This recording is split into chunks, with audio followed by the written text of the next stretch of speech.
A'udzubillahi minasyaitonirrajim. Bismillahirrahmanirrahim. Assalamualaikum warahmatullahi wabarakatuh.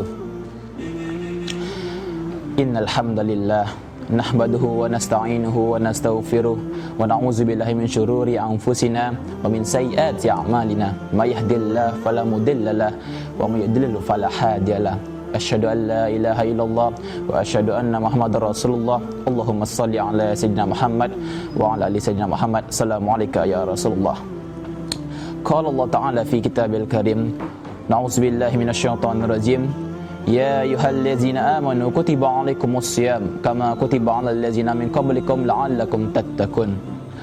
Wa qala fi hadis Rasulullah sallallahu alaihi wasallam, man shoma ramadhana imanan wa ihtisaban ghufira lahu ma taqaddama min dzambih. Rawal Bukhari wa Muslim. Shadaqallahu azim. Ma'asyiral muslimin wal muslimat, jamaah siang pendengar yang hari ini yang hadir, yang dibahagiakan Allah Subhanahu wa taala. Pertama-tama yang paling kita utamakan daripada yang utama, marilah kita panjatkan puja dan puji syukur kita atas kehadirat Allah Subhanahu wa taala, yang mana pada hari ini kita masih diberikan kesehatan, kesempatan, umur panjang, terutama nikmat Islam dan nikmat iman, sehingga kita dapat melaksanakan kegiatan ibadah kita sehari-hari seperti hari biasanya. Kemudian selawat beriringkan salam tak lupa pula kita hadiahkan pada junjungan alam kita, yakni putra Abdullah, buah hati Siti Aminah, intannya kota Mekah, yakni Nabiyana wa Habibana Muhammad sallallahu alaihi wasallam, dengan mengucapkan Allahumma shalli ala sayyidina Muhammad wa ala ali sayyidina Muhammad. Assalamualaikum ya Rasulullah. Ma'asyiral muslimin wal muslimat yang hadir pada hari ini, yang dibahagiakan Allah Subhanahu wa taala. Duduknya saya di sini bukan bermaksud untuk ingin mengajari, bukan bermaksud ingin untuk menggurui, tetapi duduknya saya di sini ingin menyampaikan sedikit ilmu yang telah saya dapatkan dari pondok pesantren selama ini yang saya belajar, dengan mengambil firman Allah Subhanahu wa taala dalam surah Al-Baqarah ayat 183 yang berbunyi, na'udzubillahi minasyaitonirrajim. Ya ayyuhallazina amanu kutiba 'alaikumus shiyam kama kutiba 'alal ladzina min qablikum la'allakum tattaqun. Wahai orang-orang yang beriman, diwajibkan atas kamu berpuasa sebagaimana orang-orang sebelum kamu, agar kamu menjadi orang-orang yang bertakwa. Dalam hal ini sedikit kita jelaskan apa maksud dari ayat tersebut. Abdullah Ibn Mas'ud berkata, apabila dibacakan oleh kalian ayat ya ayyuhallazina amanu, maka pasanglah kuping kalian baik-baik. Apabila kalian tidak mendengarkannya baik-baik, apabila kalian tidak serius mendengarkannya,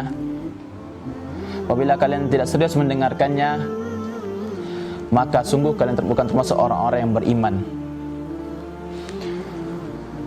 Ya ayyuhallazina amanu, wahai orang-orang yang beriman, diwajibkan atas kamu berpuasa, yaitu puasa Ramadan, sebagaimana orang-orang sebelum kamu. Sedikit masalah bagaimana maksud dari orang-orang sebelum kamu tersebut, ialah ada sebuah kisah.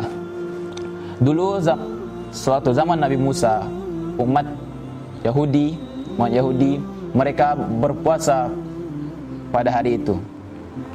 Kemudian ada seorang yang bertanya kepada kaum tersebut, mengapa kalian berpuasa pada hari ini?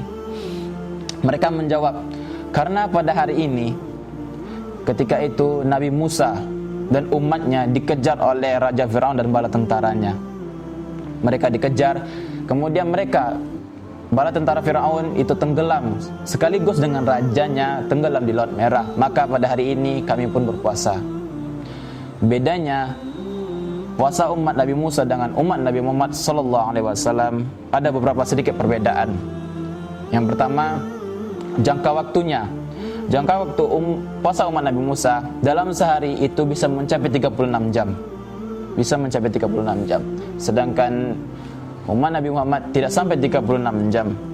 Bahkan dari selesai subuh, mulai dari azannya subuh, kemudian sampai sebelum maghrib, itu tidak terhitung sampai 36 jam. Kemudian yang kedua, ada rukhsah.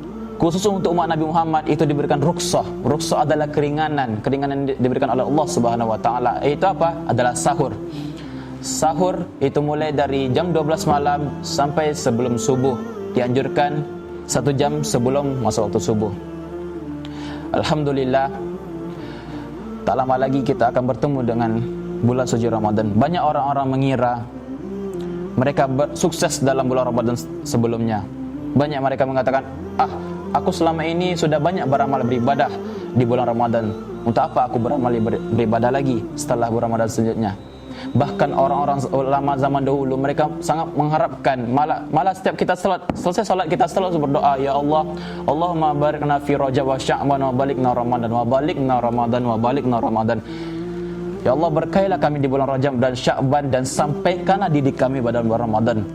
Banyak orang-orang mengharapkan itu, tetapi ada orang seperti ini, bagaimana kita menanggapinya? Banyak orang yang menyesal. Banyak orang menyesal, mengapa aku tidak membaca Al-Quran? Mengapa aku tidak menghafal Al-Quran? Mengapa aku tidak menghafal Al-Quran? Mengapa aku tidak mentadabburi Al-Quran? Mengapa aku tidak bersedekah?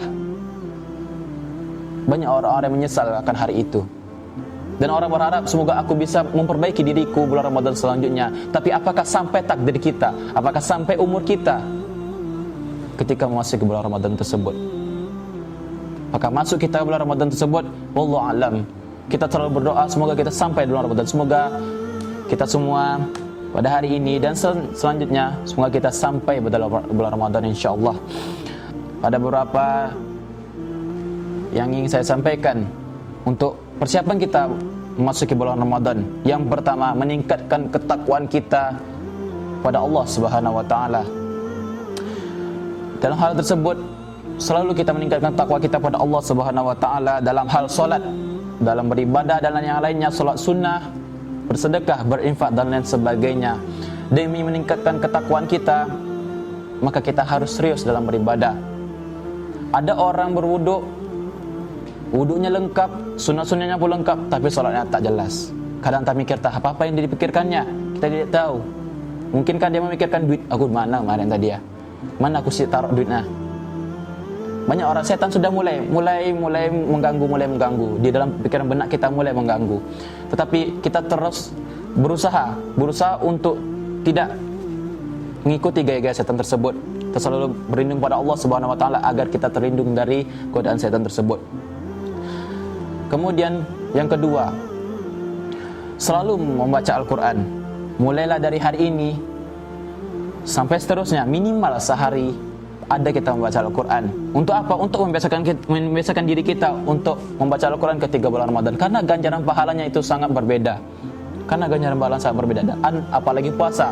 Apalagi kita kalau berpuasa dengan sungguh-sungguh, yang telah dijelaskan oleh Rasulullah SAW, man shoma ramadhana imanan wa ihtisaban ghufira lahu ma taqaddama min dzambi. Barang siapa berpuasa bulan Ramadan dengan penuh keimanan dan penuh perhitungan, maka Allah akan mengampuninya dosa-dosa yang terdahulu. Telah dijelaskan beberapa sedikit fadilat dari apa hikmahnya kita berpuasa bulan Ramadan dengan keimanan dan penuh kekhusyukan, sehingga dosa-dosa kita diampuni sebelumnya. Maka daripada itu, maka ayo sama-sama kita memperbaiki ibadah kita, puasa kita, dan selalu membaca Al-Quran. Karena dalam hadis disebutkan, man qara harfan min kitabillahi falahu bi hasanah wal hasanatu bi asyri amsalihha. La aqul alif lam mim harfun walakin alif harfun, lam harfun wa mim harfun. Barang siapa yang membaca satu huruf dalam Al-Quran akan mendapatkan satu kebaikan, dan setiap kebaikan itu akan dilipatkan menjadi 10 kebaikan. Aku tidak mengatakan alif lam mim itu satu huruf, melainkan alif satu huruf, lam satu huruf, dan mim satu huruf.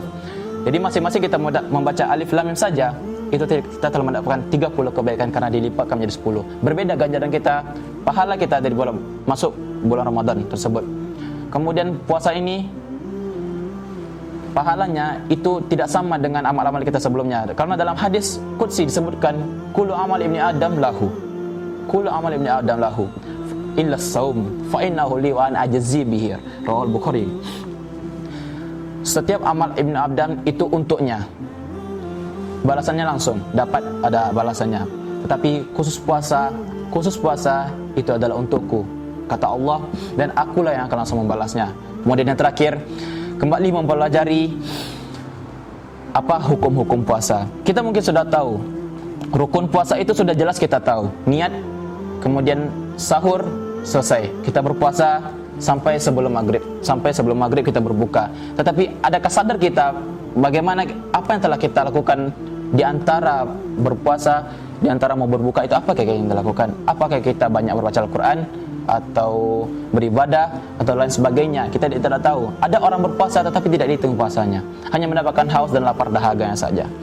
Maka daripada itu, kembali kita sama-sama untuk mempelajari apakah sunat-sunat puasa, apakah makruh-makruh puasa yang harus kita jauhi, apakah yang diharamkan dalam puasa itu wajib kita tinggalkan. Maka daripada itu, jangan segan-segan kita, walaupun kita telah belajar dari dulu, apa salahnya kita mengulangi terus dan terus menerus.